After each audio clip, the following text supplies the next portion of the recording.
Hey guys, Darren here. Welcome to Mayhem Country Living and Mayhem Preparedness. I want to talk to you today. What I'm going to tell you is going to trigger a couple of people, and that is okay. We will get through it. I would like to take the fact that we're upset, set it over here. It'll be over there. It'll be fine. I want you to hear me out all the way through this video. The title might have been a little clickbait, but I wanted you to watch it. These are 5 things that I think are more important to you and to me than voting will be. So this is 5 things that are more important than voting in this coming election. Now, yeah, I know some people are saying, oh my God, I can't believe you said that. Bear with me. And I will say for the record, I am not a Democrat. I am not a Republican. I vote how I think would be the most effective for me and my people, my family, my situation. Anything I'm more of a, on the far side of a libertarian or agorist, voluntarist. That is what I would do. So, 5 things that are more important for me, possibly for you, than voting this coming election. More to come.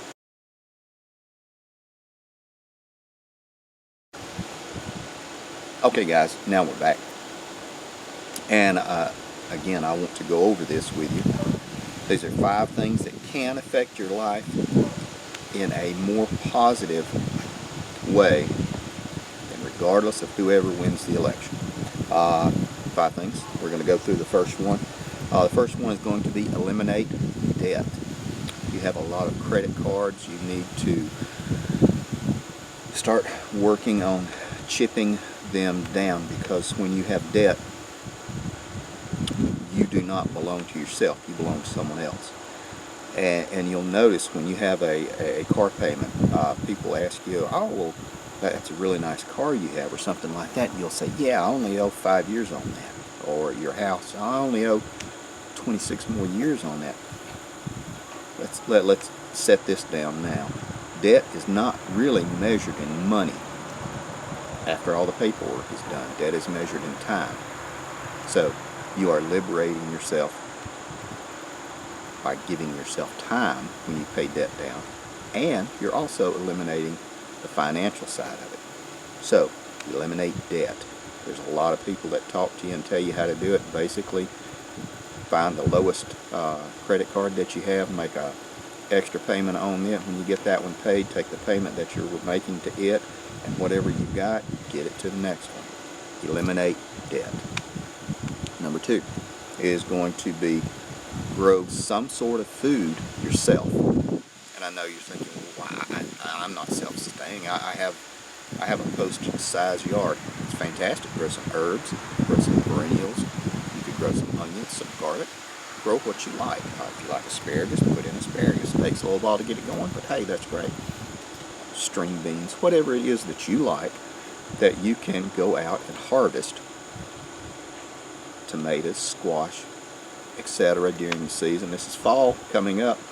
You can get all your broccolis, all the broccolis, collards, Brussels, all that kind of stuff, garlics, long set onions. You can go ahead and do that in a fall and winter garden and have them over winter. It's a really good way, because if you are feeding yourself, that is a form of self-reliance, and nobody can take that from you. And I know you're saying, well, I don't have enough land. No, you probably won't ever have enough land, and you probably won't ever be 100% self-sufficient. We've got 5 acres. I have 70-something chickens. We get 2 dozen eggs a day. Could I be self-sufficient? Maybe, but I doubt it. I doubt we'll ever be. Number 3, hard skills. What do I mean by hard skills? Can you tune up your car? Do you know how to do that? Can you work on a small engine? Do you know how to do something like that? Are you a good plumber? I'm not. There's a lot of you that are. A good handyman? Can you do rough framing? Can you build something? Can you do gardening? Do you know how to put in a garden? That flips over to the growing food side. You don't just go out and plant seeds and they pop up. Ideally, there's a little bit of thought that goes into it. So, knowing how to garden, knowing how to preserve your food, hunting, fishing, stuff like that. A hard skill, something that nobody can take away from you.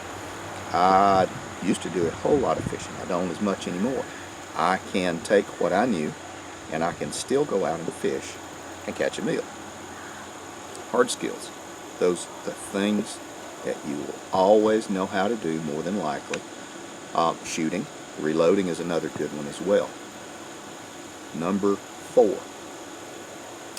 Find some sort of side gig. And by a side gig, that's something that we have always tried to do. My dad, when I was little, he always told me, he said, you need to find a way to make money from 3 different ways and places, because that way when one goes down, you still have income coming from the other 2. You do a little bit more work to those, and then you find a third. You always, always, always have 3 sources of income coming in, and that is what we do. Some people can't do it quite like that, but you could do a blog, a podcast. You could raise chickens, sell eggs. You could do that. You could change oil for people in your car. You could do a small landscaping business. You could cut grass, paint houses, something that fits into what you do. It will probably never be a full-time job, although it could work into something like that, but something that will just give you a little bit of extra income. And that way, the extra income, that comes into the agorist side. Are you going to pay taxes on it? Probably not. That's more freedom. That's more liberty.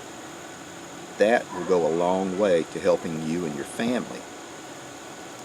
And in my opinion, that can be a lot more important than who wins an election. The last thing, the 5th thing, the final thing, and again, these are not in order of importance. These are just in things that I thought of. The 5th thing is family. Your family is probably more important than who wins the election. Your family sitting around the table in the evening and talking about stuff besides an election is probably more important than the election. And don't let an election really divide you from your good friends and your good family. I've been victim to that myself. Now again, these are 5 things that I think could be more important to you and to me than voting in the election. People say you only have 2 choices. Well, no, you have all kinds of choices when you're voting. Democrat, Republican, that's a dichotomy. That means you only have 2 choices. You actually have quite a few other choices. You can go green, you can go independent, you can go libertarian, you can even choose not to vote. Choosing not to vote is deciding one way how your vote is going to go. And I know people say, well, if you don't vote, you shouldn't bitch. I don't know. Maybe, maybe not. You're still being taxed. You're still going to pay everything. So I would just say, weigh everything very carefully, very cautiously. Whatever happens in November will happen in November, and we will deal with it after that.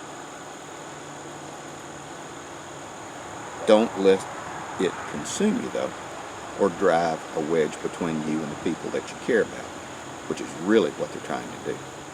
So guys, I'm going to wrap it up as I always do. Take care of your people.